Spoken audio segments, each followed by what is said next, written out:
Spoken there. I haven't thought about flying for a long time. I haven't dreamed of that moment when I was alone above the clouds for a long time. I haven't dreamed of waking up in a room surrounded in blue and green grass for more years than I could dream of remembering. I haven't walked back into the past or scratched on the doors of my origins, where it all came from, since I held up that cape for the last time. Return to Cape Town 10th Year Anniversary Edition is a revised version of Andy N's first poetry book. The book can be purchased from Amazon and it contains numerous additional material. Spoken Label. Hi, it's Andy N from Spoken Label. Thank you today for streaming or downloading another episode of Spoken Label. Spoken Label was originally set up on beginning of 2016 and as of speaking has currently nearly 300 sessions. The full archive is available on Spoken Label bandcamp.com. Although it is available for free for stream and download if you wish, I am always grateful for any sort of kind of donation to enable me to keep the running costs of this podcast going. And enjoy. Take care. Bye bye. Spoken Label. Guys, Andy N, Spoken Label, back in the house on Sunday afternoon. Over to Great Sankey today, and this young gentleman I've got with me. We were working out before I first met him over at night. I used to co-run with the Great Jaffarama, and that was more than a few years ago. We won't age either ourselves, but we'll say it was a few years back. And he got in touch with me because Jeff put him in contact with me last year for the night I co-run Speakeasy on Zoom. And we're going to get him down to do a set for us probably next year now in person. And it's great, Terry Caffrey. Now, Terry, obviously people who don't know you, would you like to introduce yourself to everybody? Tell them obviously where you're from and what started you off your creativity. And you've already told me 2-3 great stories already before we started recording. So I'm looking forward to this, mate. Yeah, lovely to meet you again, and after such a long time. The days and the weeks, they literally do fly by. I mean, I've just told and explained to Andy that I'm actually years old, which does make me old. But yeah, we met many years ago when it was really prolific to get out onto open mic sets. But you can probably tell from my accent that I come from a beautiful little leafy fishing village, originally in Liverpool, called Toxteth. A dead sweet, pretty little place. Born in Wakefield, and then I moved out to another beautiful little leafy fishing village in Liverpool, because as you know, Liverpool's full of leafy little fishing villages. A place called Speak, and in both those areas, you had to be kind of like tough and able-bodied to grow up. You had to be good at fighting or good at football, and I was dead lucky because I was pretty good at both. I was great at football. I was a good fighter, but all my mates were tough. So I sided with all the hard cases. Came through school, an all-boys school. Failed up through absolutely everything. Failed me 11 plus, which was an exam. Failed me 13 plus, which was an exam. Failed me blood test. Actually got through out of school when I was 15. Failed everything. And to think now that I'm a poet, I mean, when I was at school, I couldn't even spell poet. Now I are one. Brilliant. Now, you were telling me off mic before briefly. I want to know more about this before we start today. At one point, you were a footballer, weren't you? So I was, yeah. I mean, my dad played for Aston Villa. Both my sons, Christy and Liam, one played for Man United and one played for Stockport County at young levels, 16 and 17-year-olds. But I played for Tranmere Rovers and for Bury and for Port Vale. Then I was in the forces and I played for Germany. I played for the Royal Air Force. I played for a team called FC Arsbach in Mönchengladbach in Germany. So yeah, football. Football's where I've met all my mates, Andy. Football's where I've kind of like developed interpersonal skills and social skills and community skills. So I owe my life to football and poetry. brilliant. Yeah, I can see that we did before. Everything started from there originally. So now, obviously, people you've alluded already, and you did some time with the service at the armed forces after that. Yeah. And we're not going to talk about the story how you met your wife. That's a very funny story, but we'll leave that for you to tell people in person. But in relation to your creativity then, were you that sort of writer? Were you writing when you were very young, or did it come a bit later on in your life?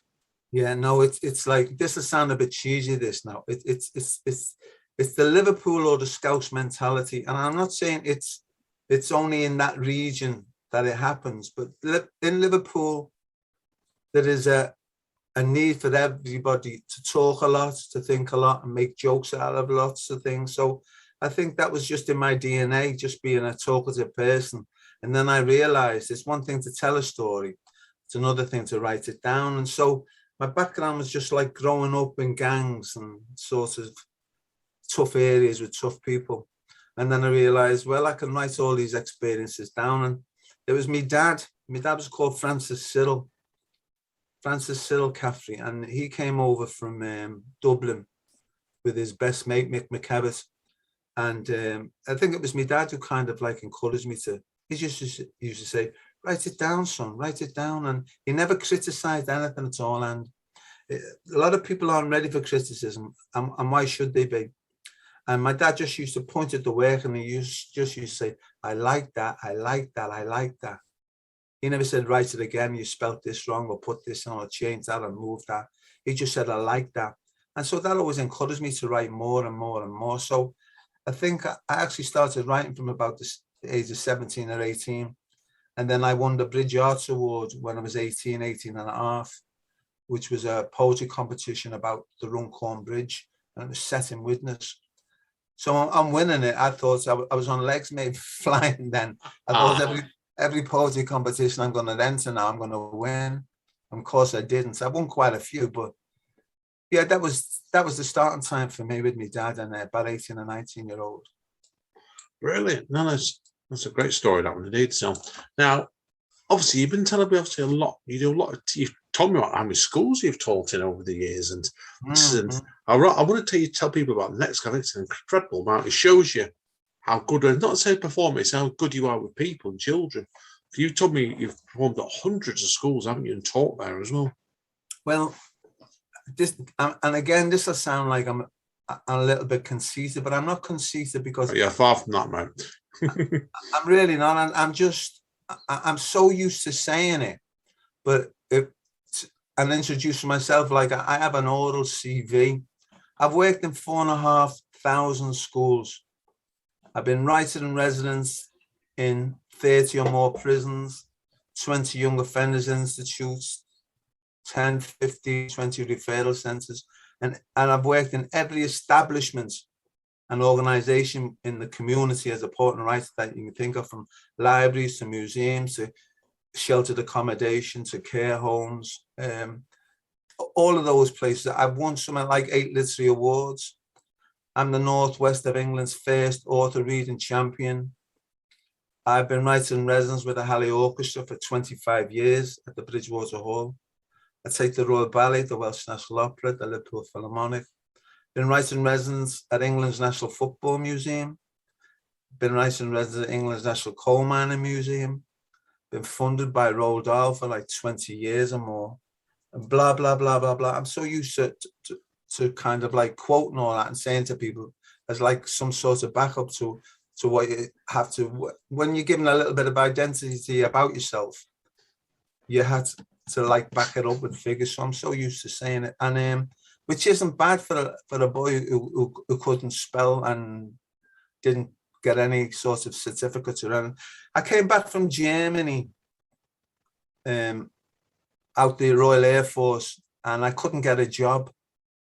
And because I'd never read a book.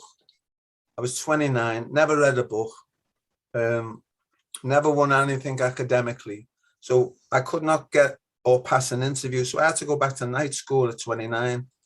And I had to learn how to read and how to write properly.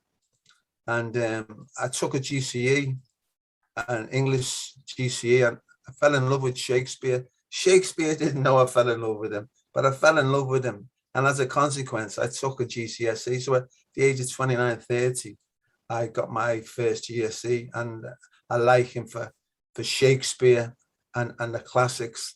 And then I just kept writing and writing and writing from that area. I actually went to school at the same time as John Lennon and Paul McCartney, 9 o'clock.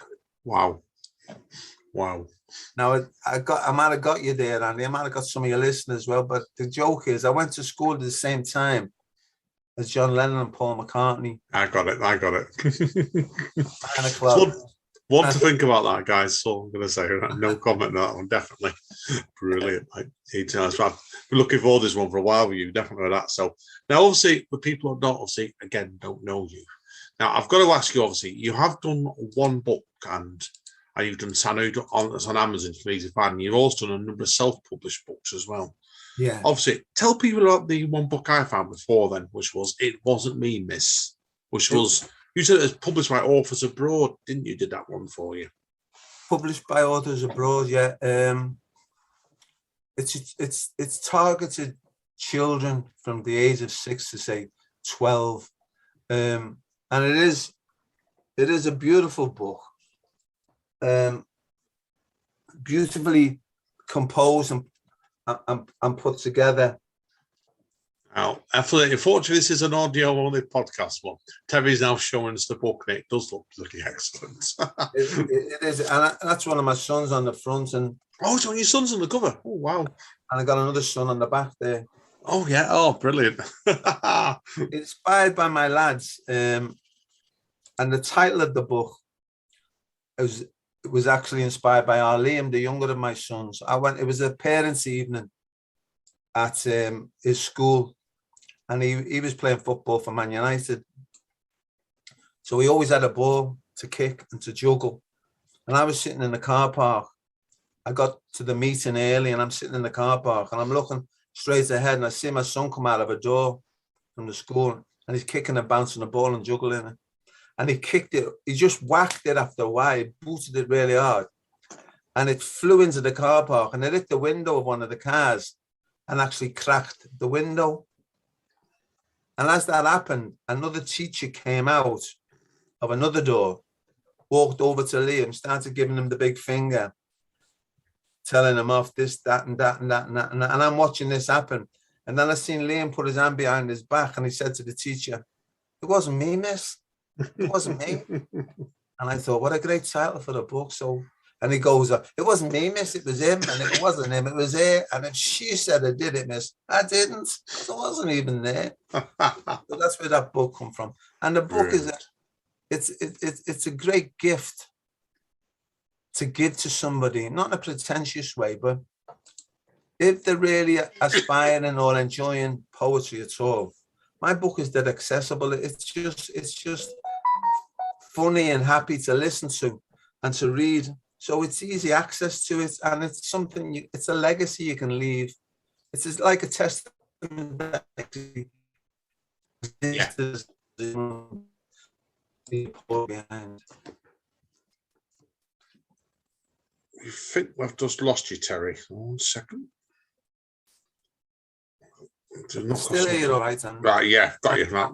Just knocking off connections on my side there. Yeah, that's better now. Okay, it froze in for a second, so brilliant. Now, when my voice is rotten today. Now, you were telling me before, was off mic, about writers abroad as well.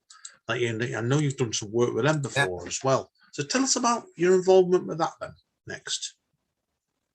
Well, first of all, I'd say that he's a great friend. He's a great mate. His name is Trevor Wilson. And he's the owner and CEO of a poets agency called Authors Abroad. Now, there's another one entitled Authors Aloud, who are also a very, very good agency. But Authors Abroad are like the premier poets agency. They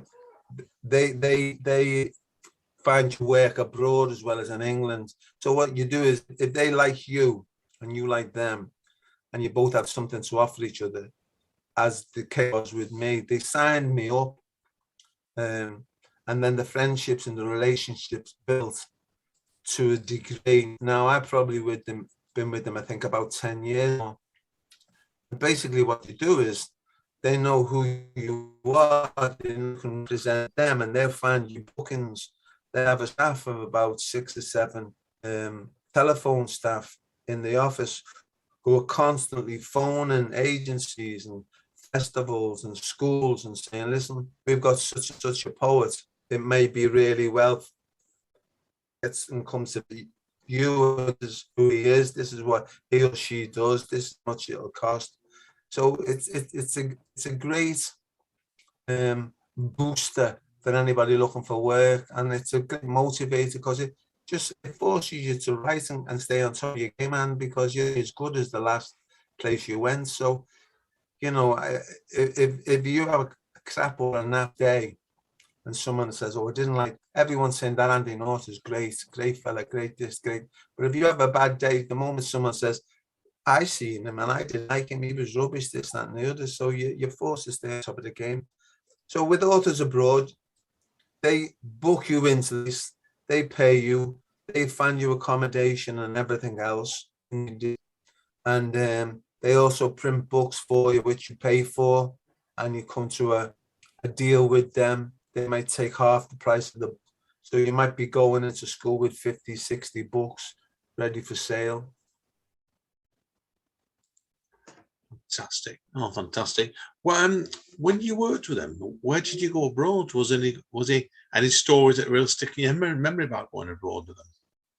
Well, yeah, I mean, the nicest one is I worked in Saudi Arabia at the Dubai Children's Festival, the Children's Poetry and Story Festival.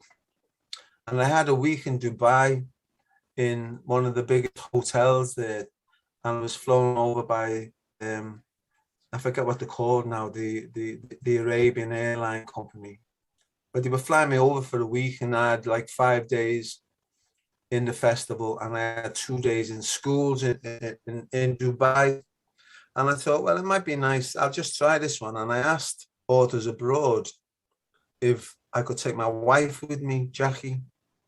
And they said, we'll let you know in a couple of days because it's quite an expensive trip. And then they phoned me back and they said, yeah, you can take Jackie with you. So I took my wife over to Dubai. Wow. And we were in this, yeah, wow. They paid, and they said, yeah, you can take her, but we'll pay for her. So they paid for her flights. They paid for the accommodation. I had an interpreter with me for the whole week. I had a taxi for the whole week.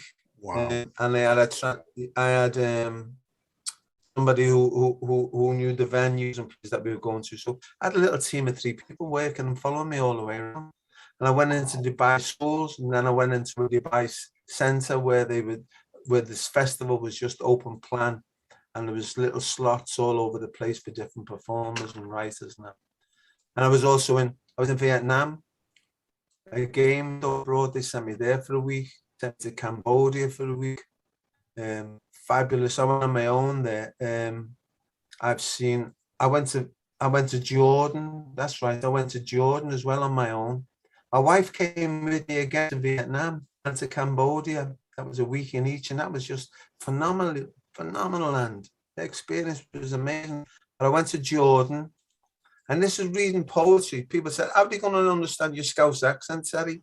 But they were all British speaking schools, so there was never a problem. So even though there was Saudi kids and Vietnamese kids and all that, they were so switched on to an English accent that could pick basically 90% of what I was saying pretty easy.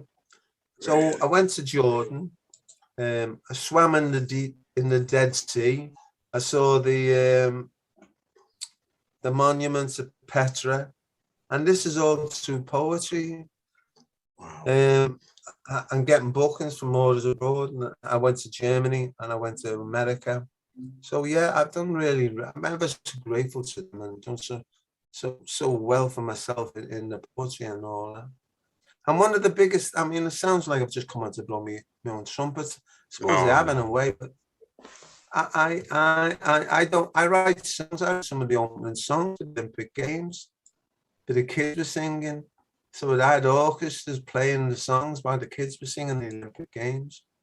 And one of the biggest achievements I've ever really, sometimes I can't believe I did it. But do you know the Bridgewater Hall in Manchester? I do indeed, mate. Yeah. It's next door to the GMEX Centre. It's the It is home indeed. of the Halley Orchestra. And the Halley Orchestra are in the top 10 orchestras of the world.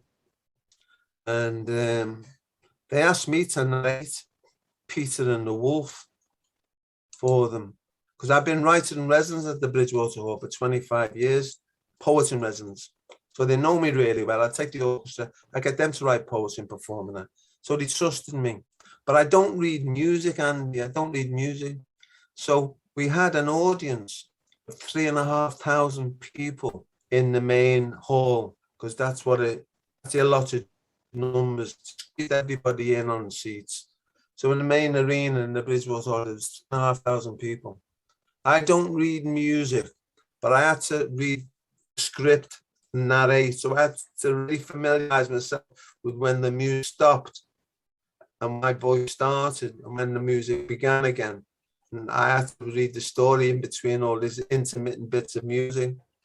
So I'm placed on the stage in front of all the people, and I'm looking directly at the conductor.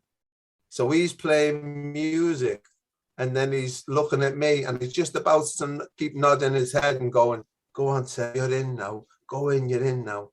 And it was like an hour's performance, me just watching him and taking a chance to narrate and read the story at the proper time. And it worked a treat. Oh, fantastic. Absolutely. I don't read music.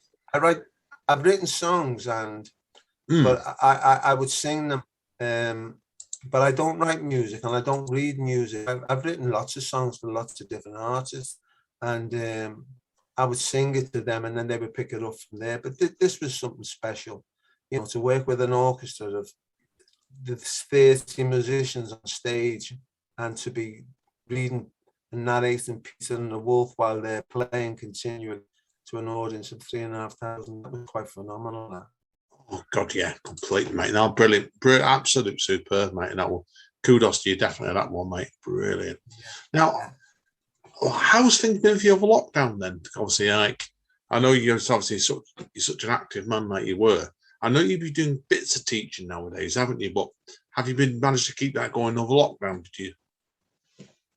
Well, funny enough, as we said a little bit earlier, I'm actually working tomorrow, Tuesday and Wednesday, at a special needs school in Rice Lane in Liverpool, but not as a poet.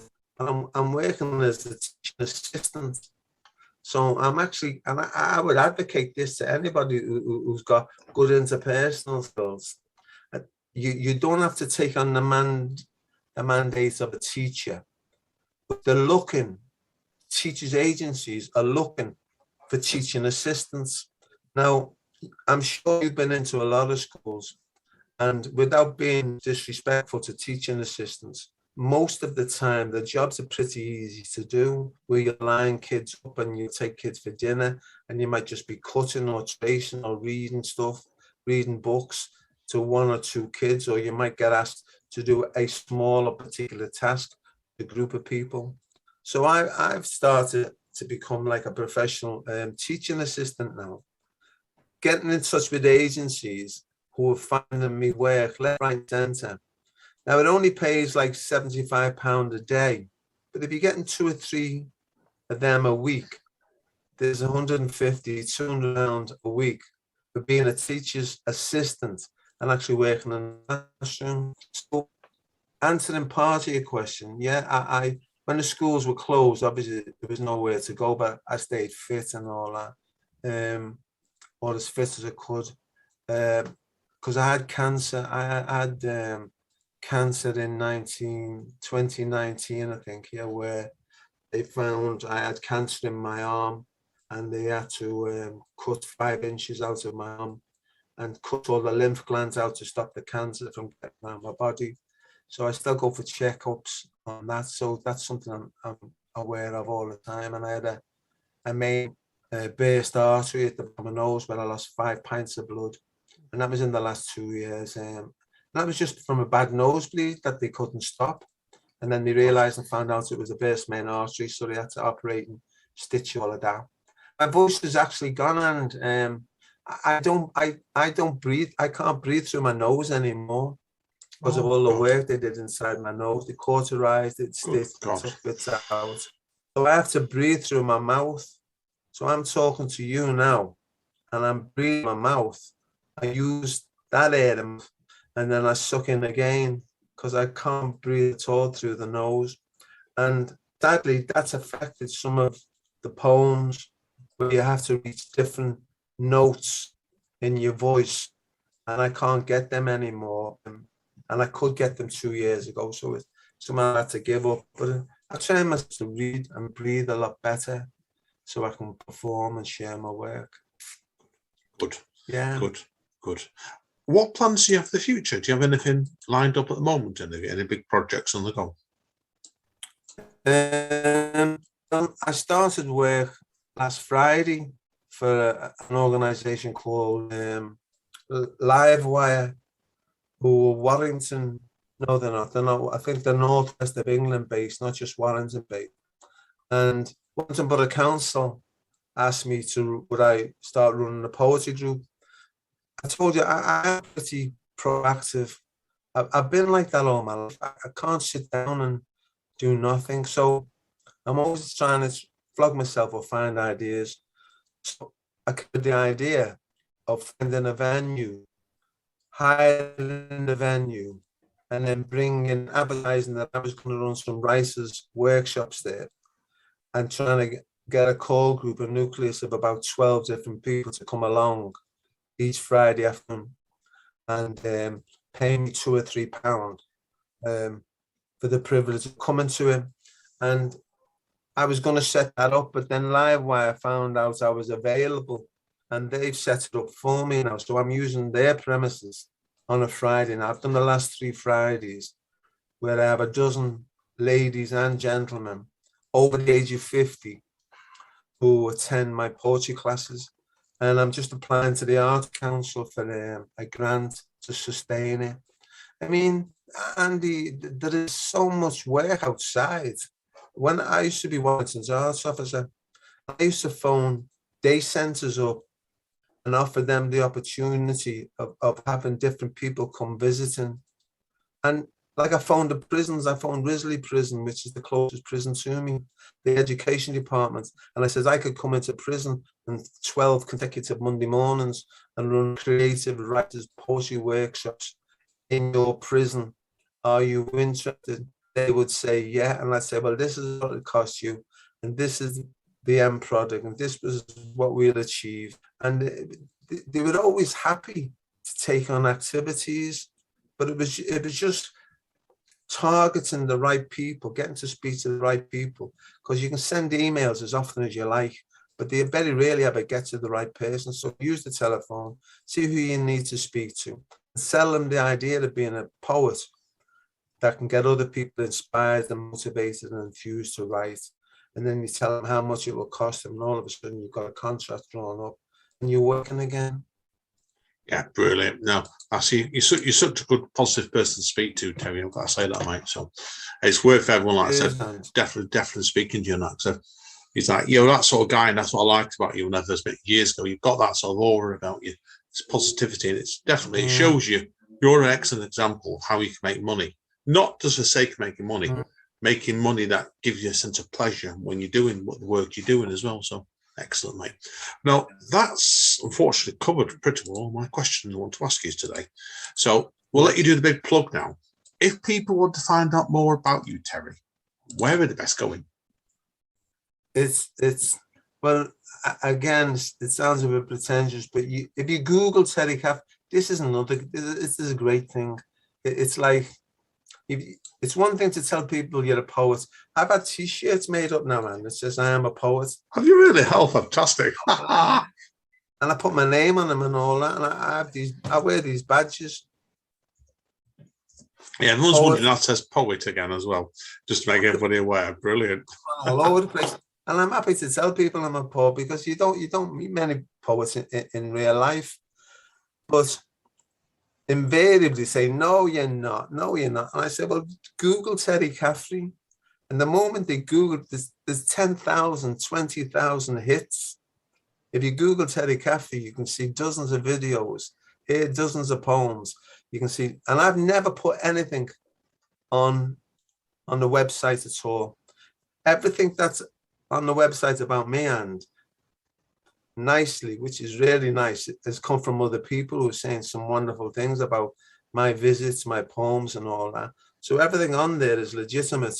And as soon as they Google you and they find out that your face fits the name that you've just given them, and they realize, yeah, you are a poet. So anyone who wants to find anything about me can either get in touch with me, and my addresses and emails and phone numbers are all over the website, or just Google me and get in touch with me through Authors Abroad or stuff like that.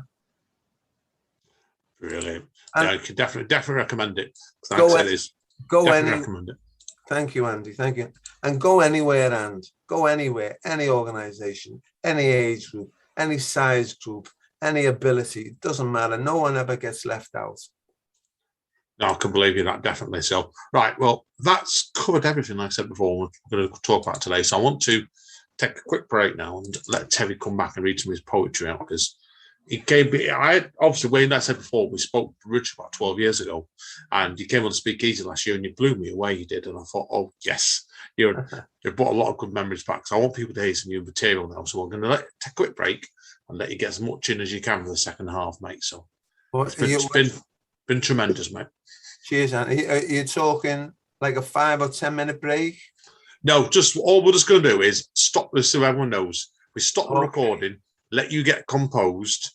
Yeah. When you're ready, we hit the record button again. That's all it is. It's always like it's in the recording. People are always wondering, first time listeners. It's basically when I had to stop it now. When in case it gets clicked straight back on after a few seconds pause, then you can hear Terry some of his work. So see you all in a minute, guys. Spoken, mate. Hey guys, still here with Terry, the magnificent Terry. So over to you, my friend. I'm looking forward to this. Poetry. Tra-la-la-la-la-la-la. You've got spoonfuls of rhythm. You're mixing your beats. You stir it up with your fingers. You're pouring your feet. You blend a little music. You throw in a rhyme. You heat them all together because it's cooking time. You're gonna bake it. You're gonna make it. You choose a cake. You get the pastry right. And don't you flake it. I'm gonna wrap it. I'm gonna snap it. I found my finger time. You're gonna clap it. Well, you cracking an ooh, you sprinkle an ah, a pinch of yeah, you're taking out from a jar. You're tossing a rhyme. You fry up a mind because of you and me, girl. You know it's cooking time. You're gonna bake it. You're gonna make it. You cheese a cake. You get the pastry right, and don't you flake it. You use a sprinkle of A, a cup full of B, because of you and me, girl, we're cooking poetry. So you take out an M, you peel me a wow, it's simmering up, so don't you let it burn out. You're gonna bake it, you're gonna make it, you cheese a cake, you get the pastry right, and don't you flake it. A finger licking your lips. A break a dance in your hips. You throw out the pips, roll away around your jaw, build up the verses once more. Let's go out through the door. You're gonna bake it. You're gonna make it. You cheese a cake. Because of you and me, Andy, on a Sunday afternoon, and you're sitting on the web and you look oh so cool. You listen to poetry. It's a pow. Absolute tremendous. Oh wow, mate, brilliant, that one. That's definitely such a good example of where you were, that mate. Definitely with that one. So brilliant, mate. Thank you. Right, yeah, I think you said you were going to do 2 or 3 for us, didn't you, as well? So I forgot what we agreed on now. So typical me. But over to you, mate, for your next one. I had a great mate of mine was a fellow called Peter Orton. He played football for Preston and Wigan. And when I was 17 or 18, I used to go out with his sister. And we got on so well together I absolutely adored her, really fancied her. And my intention was to take her out one night. Her name was Carol. And I got to her house, knocked on the door as was arranged. We were going out that night. And she only opened the door about 2 or 3 inches wide and spoke to me through the gap in the door. I said, "You coming out for the date?" And she said, "No, I'm not. You're chucked. It's over. You're chucked." I said, "Why is that?" And she said, "Because when I was coming home from Liverpool on the bus, I heard all these girls upstairs on the bus talking about you." So I thought, blimey, you can't get away from it. Oh, that's one way of getting dumped, man, that's for sure. So the poem's called Over, and it's getting over boyfriends and girlfriends. What we had, I know, is over, but I'm so not over you. I'm like a duck without a quack. Should be the Jill for the jack. I'm like a horse without that neigh. I'm missing you most every day. Should be the ice for your cream. The snow inside your dream. I'll be the patch for your pirates. Aha. The cannon to fire it. Kaboom. I'll be the bullseye hitting, the heart that gets smitten, the lips sadly bitten. I'll be the ball of wool kitten. I'll be your motorway home. Brum, brum, brum, brum. I'll be the ring on your phone. Brr, brr, brr, brr. Hello, Terry? I'll be Marvin when he's grooving. This old heart of mine, it's moving. This old heart of mine been broke 1,000 times. I'll be the buster for your rhymes. I'll change your nickels into dimes. I'll be the ginger for your Fred. You're camping out inside my head. I'm like a tent peg that is battered, broken hearted, broken shattered. What we had, I know, is over, but I am so not over you. Somewhere over the rainbow, skies aren't always blue. I miss the lies between the thighs. Can't see the rainbow in the skies. You are the rose, I am the thistle. Ouch! I'm clocking off. You are the whistle. Woo, woo! I'm like the ball without a bounce. Boing! The tiger learning how to pounce. Look out, Teddy, look out, Teddy, look out, Teddy. I'm like the one that got away. I'm missing you most every day. I'm like the poem that gets written. The carpet that needs fitting. I'm like the fizz without the pop. The till ringing in the shop. Ka-ching! I'm overlooked, you are the view. And when I look, there's only you, and you are the web, and I'm the fly, the salted tear that starts to cry, the break of dawn, crack, that shapes the day, tornado blown, whoosh, I'm blown away, I'm overlooked and overdue, but Carol, I am so not over you. Thanks, Sand. Really, it's got like a blues riff to that one, definitely that. Brilliant. Oh God, did we agree on 3 today? I can't remember. We said now, Terry. Actually, well, yeah, that'd be lovely. The last one is all the poems are kind of like contrasts as well. This is more of a listening one. This is a mental health, mental awareness one that I've been fortunate enough to work with people who suffer from major, massive. I was Liverpool's activities coordinator in the mental health directorate, and I worked with people who were institutionalized for 40, 50, 60 years by the mental hospitals. And when they closed the mental hospitals, they were all put back in the community where they didn't really want to be, and the community didn't really want them there. So it's called Sanctuary, and it's about having a place in your head that you can go to for some respite and some peace of mind. So it's called Sanctuary.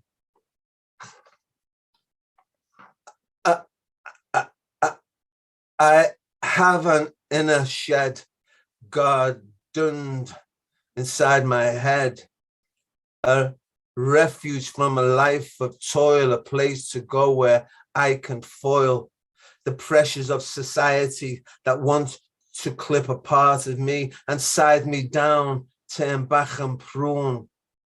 This inner shed keeps me immune.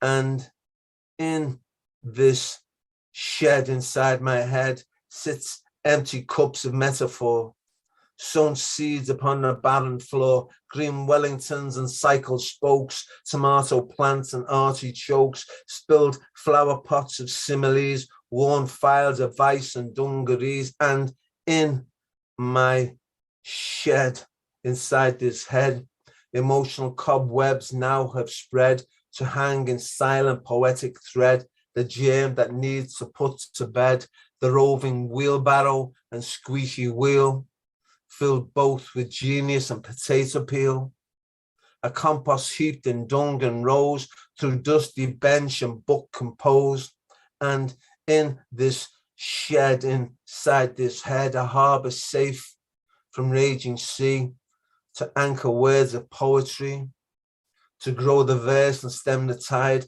of writer's block, insecticide, and with this head inside this shed, brush and paint, jarred turpentine, soil and feed the climbing vine, lawnmower parked and rake away, a boat hold shield from all that's grey, that beds the truth in potted clay, for in this shed that shelters me, protecting soil's uncertainty, grows life and light and legacy of all that's worth inside of me. Tremendous, mate. Absolute tremendous. It's been good there, Terry, today. But your 3 pieces you read for us, spoken labellers, each one's been completely different, as you said before.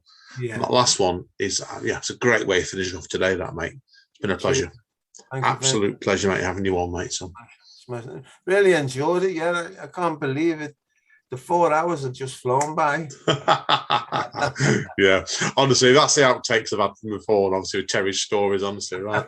Most of which are unprintable, that's all I'm going to say, on spoken label. So you want to get the really juicy stories, get in touch with Terry, that's all I'm going to say, right? Anyway, listen, mate, seriously, hang around. I do need to speak to you off mic, just to sort of cover bits and pieces out before we wrap today. But that's it today, guys and girls. Spoken labels. Signing out. Terry Caffrey signing out. So, thanks to you, and thanks to you, and thanks to everybody who's listening. I really mean this. I want to wish you a merry, peaceful, and happy Christmas. I got an opportunity to say it is all about life. You can't make the sun shine, but you can move out of the shade. So just make that effort and have a wonderful, wonderful Christmas. Love and best wishes to everyone. Thank you, guys, indeed. Right, as the great Don Cullis says at Impact Wrestling, stay safe and stay over. We'll see you all next time. Spoken label.